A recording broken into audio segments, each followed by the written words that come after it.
Okay guys, berita baik kepada korang yang sedang mencari Honda Stepwagon Spada. Okay, depan saya ni saya ada satu unit tahun 2021. Okay, ini ada last unit keluaran daripada Toyota yang ada 360 camera. Okay, untuk model ni memang cantik guys. Okay, siapa yang berminat nak cari yang ada waku-waku door, boleh ambil model ni. Okay, kereta tahun 2021 datang dengan 7 seater.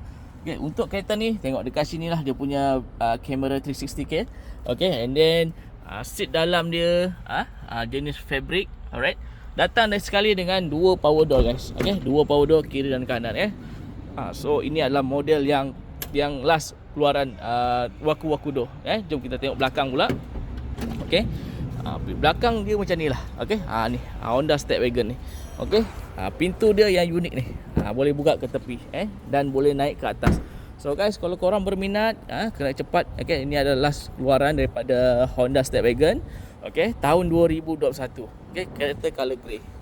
Okay, yang bajet bawah 150 boleh ambil model ni. Okay, Assalamualaikum.